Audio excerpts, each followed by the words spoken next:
thank you so much for coming, firstly. That's great to see you all so bright and early. Sorry I make it so early. A lot of people ask me the question of, why do you kick it off at 8:30 in the morning, Lulu?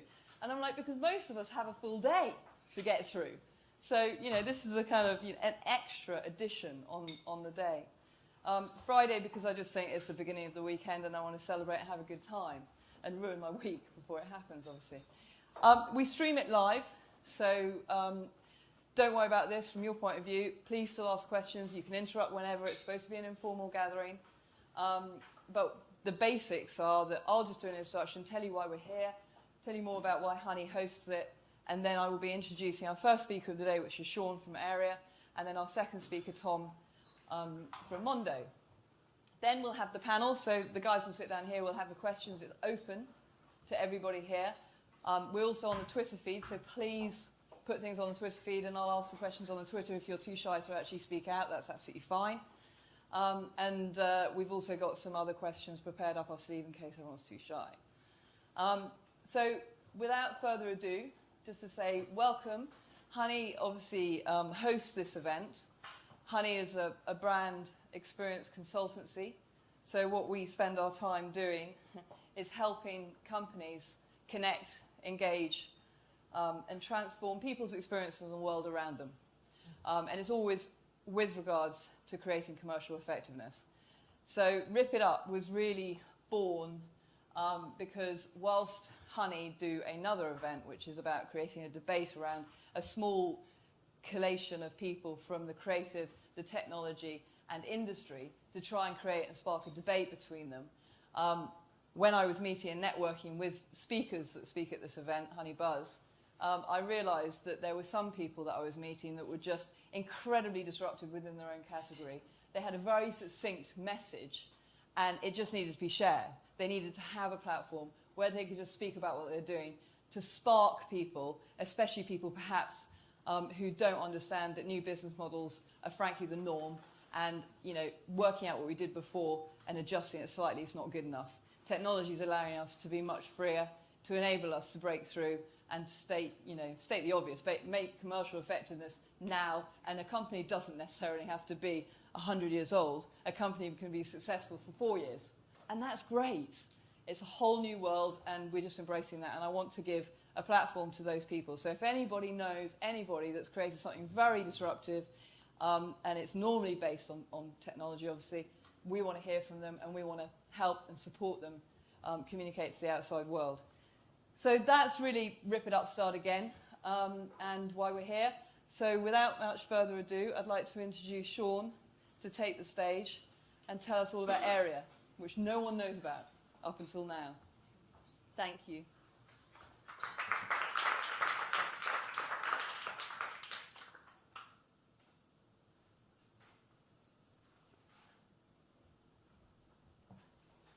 Good morning. Hopefully I'll actually talk about Area today, so you can keep saying that, Lily. Rip It Up, Start Again. When I first sat down to do this presentation,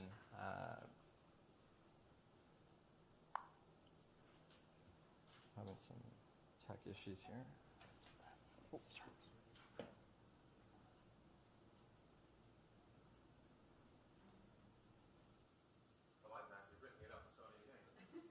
Exactly, yeah, there we go, yeah, we're ripping it up and starting again. I didn't really know where to start with the presentation. Lulu said talk for 3 hours about innovation, and I thought, wow, Lulu, that's, I think, a little bit too much to talk about, so having some real issues with this clicker. Can you, when I nodded you, can you like flick or something? So I thought I'd Google it. That's what everybody does in tech, right? I'll just Google Rip It Up and Start Again, and got this lovely video from 1983, which I started to realize was probably the inspiration behind the title of Rip It Up and Start Again. And even though it was a really great track, I don't think it had anything to do with startups and technology, so I thought I'd move on. Found a book on Amazon called Rip It Up and Start Again. To be honest, I didn't really read it. I loved the cover, though. I thought it looked really good. And I went through that and realized that actually that has nothing to do with anything, and I'm just wasting time. So I thought, okay, I'd read the poster, because Lulu actually put that together and put some care into that.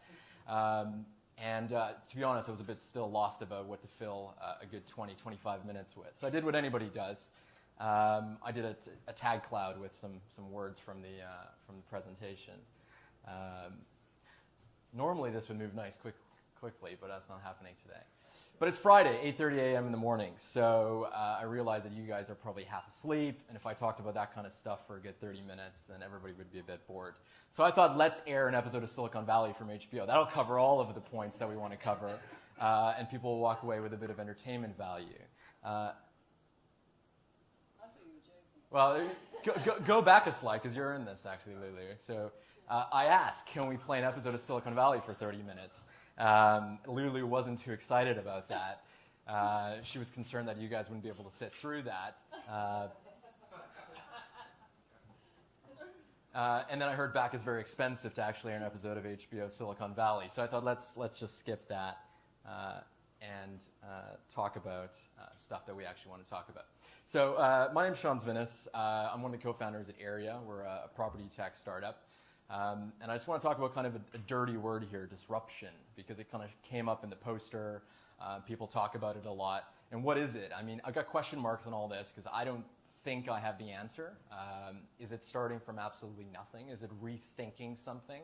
I think a lot of people who are thinking about doing something disruptive or innovative kind of do incremental innovation. So they're thinking about, how do I make something a bit better? I don't like how they do this. I want to do it with a bit of a twist. But actually, it could be doing the opposite of the norm, basically. And I think that's one of the key kind of initial building blocks of innovation is, let's do something very, very different. Let's start with the actual experience and say, whether it's banking, which Mondo, Tom will obviously talk about, which I'd love to mention. I'm also customer number 104, which is only a little bit behind Tom. And I've been a big fan of it, but is very much thinking about, how do we change this entire concept of banking? How do we change the entire concept of doing something that people have been doing for years or decades and do something very, very different? Is it being crazy?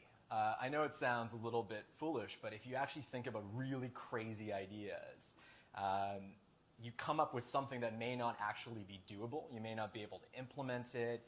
You may not be able to actually build a product around it, but at least it gets a conversation going around something different. And if you start with something on the polar opposite, something that may sound a bit crazy, something that maybe Lulu would come up with on a Friday, you might actually lay a foundation for doing something very, very different.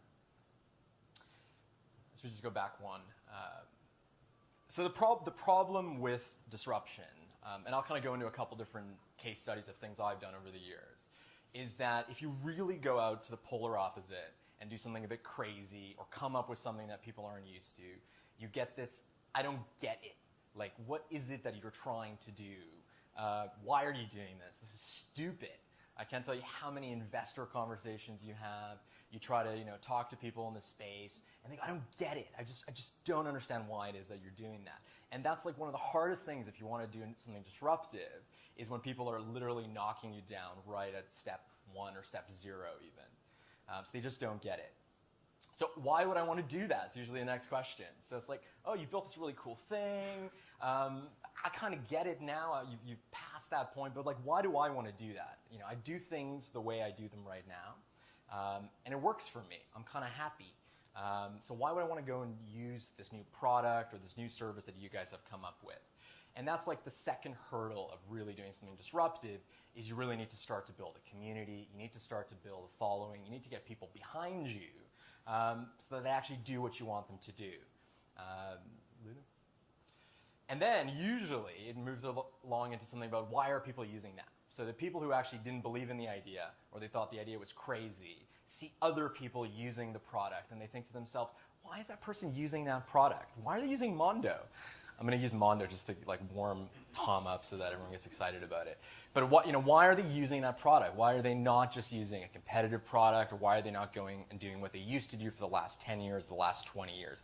And that's kind of feeds into the very next bit, which is, well, those are just early adopters. Those people are never going to actually become the norm, or this solution is going to pass. And then you get a lot of skeptical people kind of going through that spectrum saying, it's a fad, it will pass, it's not going to scale. And these are like the worst possible things if you've got somebody who's putting their energy, potentially a lot of money, into trying to do something disruptive, trying to do something very different, and you're trying to get knocked down at every single stage while you try to build it up.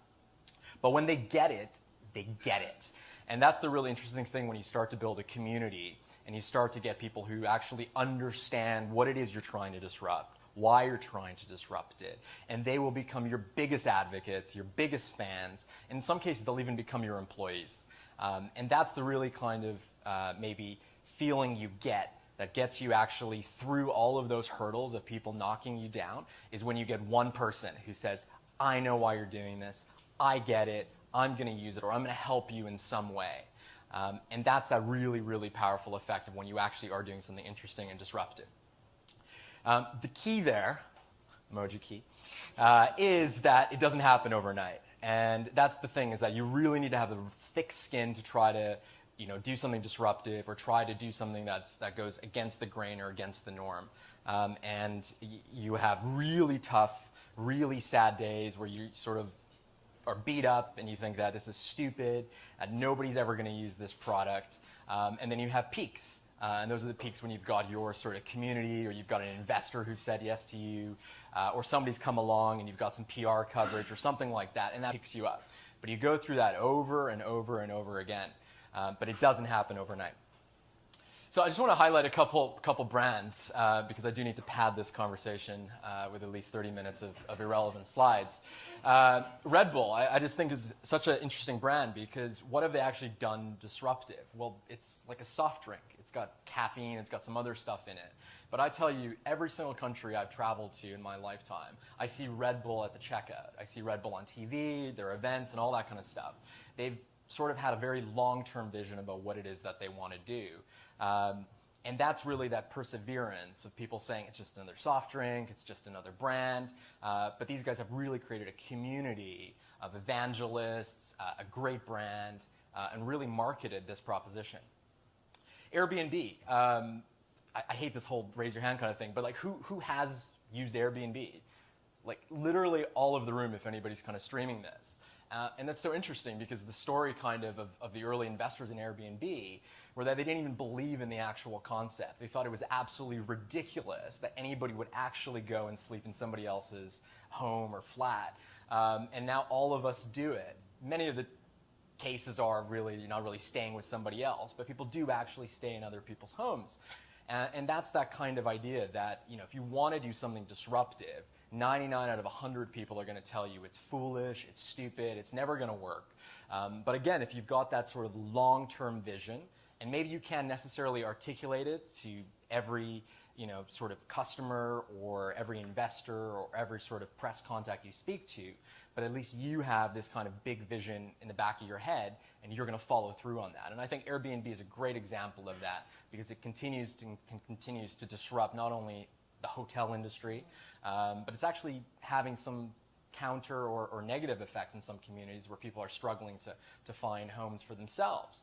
So positives and negatives, but a very disruptive brand that's grown exponentially and will continue to be a very disruptive player in the space.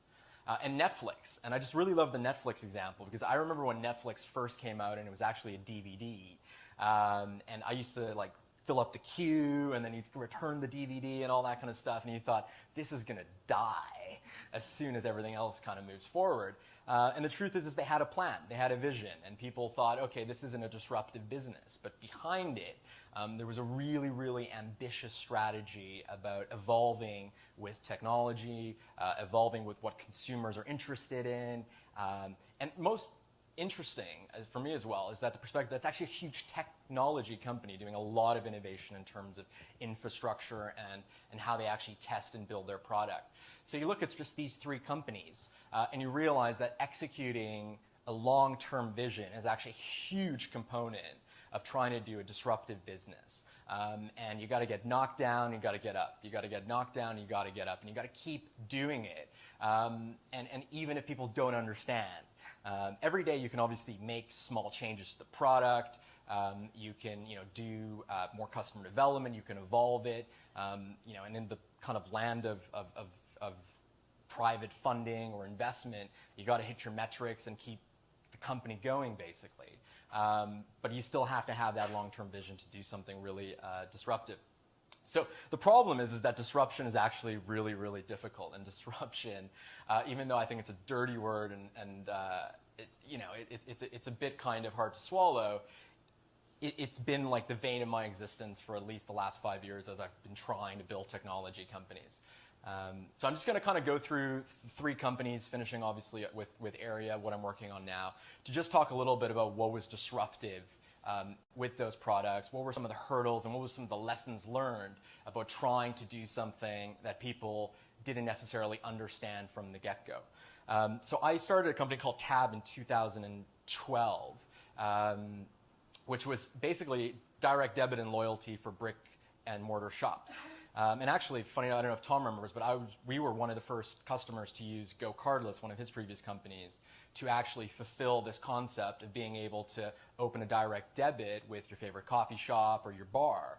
And I don't think anybody else did it after us, but I don't think there was any other sort of product out there that allowed you to open a direct debit at a coffee shop. So it was really kind of an interesting proposition. And it was also one where people either absolutely got the concept and they thought, yeah, I love this coffee shop, or I really like going and drinking at this bar after work. And actually, I want to get some of that loyalty. I want to actually help the business out in many cases to make sure that they're there so I can come back and get my pint. But for other people, they were like, well, why would I go and give a business money before I actually had the products? So the really interesting thing there was that it all came down to messaging and communicating what the actual product does to get people to actually understand it. And in our really, really early days, we started with a paper prototype in a cafe in a collaborative space in East London, where we were actually changing the messaging the very beginning twice a day, then every day, and then every few days, to actually understand how do we explain what this product does to a customer, or how do we actually just give them enough to get them interested in what it is we're trying to do to hook them in, and then we'll show them all the other good stuff later. But getting the experience and getting the messaging was the difference between people actually using the product and absolutely not using the product or not caring at all about what it is that we were doing.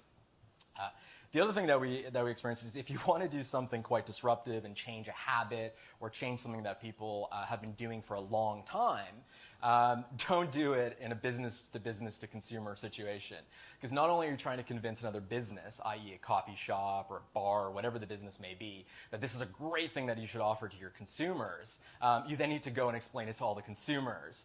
And unfortunately, business owners prefer not to have another person standing by the till selling another product other than their coffee and their drinks. So we realized that actually, don't take too much off that you're trying to do, and kind of avoid too many complex situations, and try to find one thing that you can actually kind of disrupt to start the foundation. Network effect was key. Emoji, emoji, emoji. It's really interesting because when we had 0 customers at, let's say, a coffee shop or a bar, it was really, really hard to get that first customer to sign up, and then the second and the third. But when we did something to kind of really quickly build up a customer base at a shop, like a promotion, or we had a launch party or something like that, we realized that if you get 20 to 30 customers to use something very different, something that they wouldn't typically use, in a short space of time. So in one example, we had a launch party and we signed up 30 customers to use this product at Shoreditch Grind, if you guys have ever gone for a coffee there, which is a really busy space. And the interesting thing was, with no marketing and no PR, we grew that site by about 120% month over month for users. Where other sites where there were very few customers, it was like drip, drop, very, very slow uptake in terms of users. So actually seeing somebody else do something disruptive or in a different way than you're used to makes you actually question, maybe I could do that too, or I'm willing to try that. And it's really interesting that actually when you get people to use a product, and you get people to become evangelists, and you get people to get excited about something, actually it massively helps bring people into that adoption cycle. So that was Tab. Did that for about a year and a half, and like most startups, ran out of money. Unfortunately, you have to pay people, and things get really expensive when you start to build a team. But there was this other company called Yo-Yo, founded by two guys called Michael Rolfe and Alain Felice. And they were from Visa, they were from PayPal. They had gone and raised some money around an idea of a mobile payments wallet, sort of based on the Starbucks app, but an open loop. So any brand could kind of sign up and participate, like Air Miles or something like Avios and things like that, but for payments. And what's interesting about this company is that actually they had a lot of the things that we didn't have back at Tab. So they had raised $1 million pre-product, which is quite a difficult endeavor to do. So actually getting some seed money to go and actually build the product from zero. And they had a reputation behind them from the payments industry to be able to open up a lot of the doors that we struggled with Tab. So Yo-Yo was a mobile payments and loyalty platform that ended up being for universities and corporate offices. And basically what it was as a product was to be able to load some money or link a card to your mobile phone and then go into your shops at the university or at your office and never really have to think about going to the ATM or loading up a sort of corporate card for the canteen, all that kind of stuff, and roll the loyalty straight into that. And there was a few interesting lessons learned there as well, because it was a very disruptive idea because of incumbents in the space. And so you had till companies, so people who were actually putting tills into all of these sites, and they felt that those were their customers and that was their business.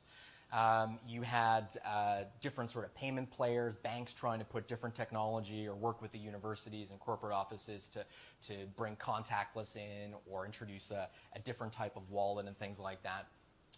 And they're super protective about that incumbency. The fact that they've got that business means they don't really want to work with anybody who wants to change their bread and butter. They're making money through that business. Even though they provide maybe a very, very poor service to their customer and to the consumers on the other end, they want to control it, they want to hold on to it. People need to be incentivized was another really huge lesson here. Whether it's financially with a sack of money, or even if it's like emotionally or to feel like they're a part of the product, they're a part of the company, or they're a part of the story or the history of what's being formed, to actually get that community, you really need to incentivize them. We did a lot with kind of local ambassadors at the universities and offices, so people who would go and actually help to get people to sign up for the Yo-Yo app. We incentivized a lot of the till staff, so the cashiers who wanted to put a little bit more money into their pockets at the end of the day. And we had to incentivize actually all of the different parties, whether it's the till companies, the universities, the banks, etc., to feel like they're getting their cut. So funny enough, we bribed literally everybody to get this rolled into some sites. But what was clear from even the previous example is that once you start having a network effect, you actually have quite a ripe environment to do something disruptive. So with Tab, we were focused on little shops, which is like a little community, right? You've got people who come in every day for their cup of coffee, they know the staff, there's a relationship, and actually they talk to each other, and there's a little bit of network effect there. It's not massive, but it's enough to kind of get something going. And with Yo-Yo, we had the same thing on a bit of a wider scale. So you had a university, so you had a few thousand people, or a corporate office with a few thousand or a few hundred employees. So actually, if you start to sort of build up the user base in those places, this concept of an innovative or disruptive product actually becomes the norm. So people then start to use the product and say, how is this different than what I was doing before? This is how I pay for a product. I use Yo-Yo, I use Tab, I use this other product, and it becomes normal. And you get over that kind of curve of uncertainty. So, promised I'd talk a little bit about Area for Lulu. So we kicked off Area about probably around 6 months properly. And it's really interesting because it's in the property tech space, and I've got absolutely zero experience with property. But I love to go into a space where actually I can be the outside-the-box thinker a little bit and look at it from a different perspective than people potentially from the actual space look at it. So Area is actually a smart home finding service that helps connect agents and consumers. So right now, just we're focused on helping people who are looking to buy a home. We're also looking specifically at people who are first-time buyers, so people who are looking to get onto the property ladder and they don't really know what they need to do to look good in the eyes of a bank or look good in terms of dealing with estate agents, and actually looking and finding properties that are good fits for them. But to really understand why this is a disruptive business, you need to kind of understand what it's like to buy a home now. Again, sorry, who's bought a home recently in the last 4 years in the UK? Yeah. How many people thought they had a great experience buying a home? Ooh, Tom and someone else had a great experience. Wonderful. Well, you're definitely the outliers, because most people have a really frustrating experience finding a property, and the process that's currently been set up is a bit cumbersome and a bit weighed in the eyes of the people who are making money. So when we kind of put the team together for Area, the thing that really made it an interesting solution was that it was 50% technology and it was 50% operations. And what I mean by that is that half of the team comes from a technology background. So they've built scalable technology platforms, venture capital funded companies, and the other 50% actually come from the real estate industry. And they have been selling homes, buying homes for the last 20 years individually, and almost 100 years if you combine all of them together. And that actually is an interesting situation, because now you have a bunch of out-of-the-box thinkers thinking about how do we do something very different from how it's done today. And you've got a bunch of people who are like, well, this is how it actually works, so we've got to do it this way. So you put those kind of people in a room, you actually can have a situation where you can do something different, do something a bit disruptive. So how does it work today? Well, you go on Rightmove, you go on Zoopla, and you start searching for properties, right? And then you find a property that you like, and you fill in a form to say, I'd love to see this weekend. And then the agent gets an email from Rightmove that basically says your name, your email address, and that message you just typed. That's it. They get nothing else at all. And they get hundreds of these every day for all of the different properties that they've got coming in. Now, the people who actually get these emails are the commission-based people who are on quite a low base salary trying to sell some homes. And what do? Well, they're going to actually go through that pile and figure out who looks like a decent candidate here. Who said something a bit extra? Who said they've got cash in their pocket? Who's ready to move now? And they call those people. They call those people and say, hey, great, let's set up a meeting. And a lot of people end up at the bottom of the stack. And they never actually hear from the agent, or they hear from them 2 weeks or 4 weeks down the line when the sort of people at the top of the stack have fallen through. So that's a really bad experience for the agent, because the onus is on them to actually figure out who is a good candidate, who should I contact, and the situation for a consumer is not very good, because you've fallen in love with this property with a glass of red wine on a Friday night, and you hear nothing back from the agent potentially, or your second or third string customer for them. So actually, it's not a very good situation for everybody. And then what ends up happening is that you found this beautiful property that you sent a message about, and what you actually get is text messages from all the different agents that you reached out to about different properties you could care less about. They start phoning you from the other offices that are sharing a CRM system, because they obviously have some lovely bungalow in like Wapping that you're interested in if you want a house in West London. And you're constantly bombarded with emails, phone calls, and text messages from all the different agents just throwing whatever they've got at you. So actually, what you thought was a really simple solution to go and find a property on Rightmove and Zoopla has turned into actually an administrative mess for you to filter through all of these different property listings, most of them completely irrelevant for you. So what do? Well, you just keep checking Rightmove and Zoopla every day, looking for properties, setting up your alerts, things like that. And the truth is that most of those properties actually are no longer available, or they're already so far through the process with other candidates that you're never going to get this house. The agents know that, the portals know that, but you as a consumer, you don't know that. You think that by sitting on Rightmove and Zoopla, you're getting the latest stock. And the truth is you're not. The people who are getting the latest stock are the people who are registered in the systems. They're the people who are getting bombarded with the messages and emails. They're the people who call up the agents every week saying, what do you got, what do you got, what do you got? But they're not the people who are sitting on Rightmove and Zoopla all the time.